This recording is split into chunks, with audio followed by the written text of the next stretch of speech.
Ya, kita sangat sedih dan concern dengan semua ini.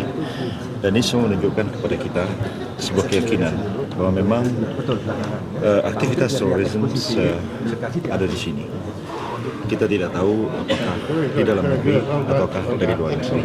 Karena terorisme selalu mempunyai kecenderungan untuk bersifat transnasional, internasional. Ya, sifatnya itu adalah internasional dan melintasi beberapa negara. Saya memberikan kesempatan kita semua kepada para untuk melakukan investigasi, untuk mengungkapkan kasus ini.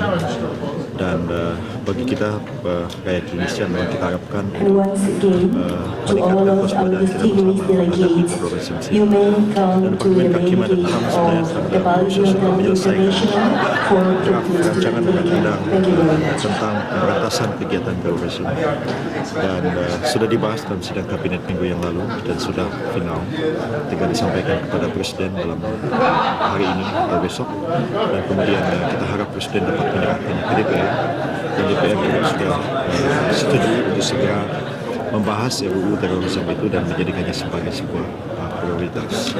Jadi saya berharap kepada semua pihak supaya tidak terlalu berprasangka negatif terhadap rancangan undang-undang terorisme ini dan melihatnya sebagai satu senjata politik bagi pemerintah untuk menekan kelompok-kelompok di luar pemerintah, lebih-lebih kepada kelompok-kelompok Islam. Itu tidak itu maksud kita, tapi kita ingin mempunyai satu perangkat hukum yang tegas yang dapat memfasilitasi negara untuk bertindak secara efektif dalam menyelesaikan persoalan-persoalan yang terkait dengan terorisme, dan tanpa kita melihat siapapun yang melakukannya. Dan karena salah satu ciri dari terorisme itu dia membantai korban tanpa pilih-pilih orangnya siapa.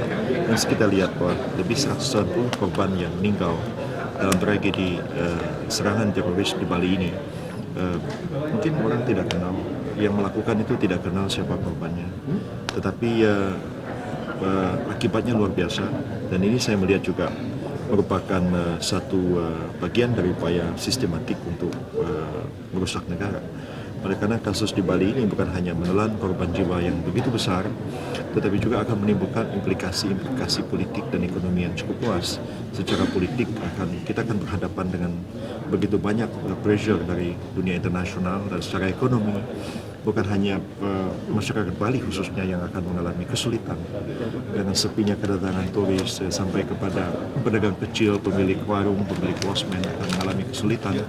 Tapi juga secara nasional kita dapat melihat ini sebagai satu bagian dari upaya sistematik untuk bisa dikatakan meruntuhkan negara. Dan karena itu semua pihak sebenarnya, termasuk ya kalangan media massa juga, kita berharap supaya concern untuk mendorong semangat kebangsaan kita semua, bahwa kita sebagai sebuah bangsa sedang menghadapi satu persoalan yang sangat serius.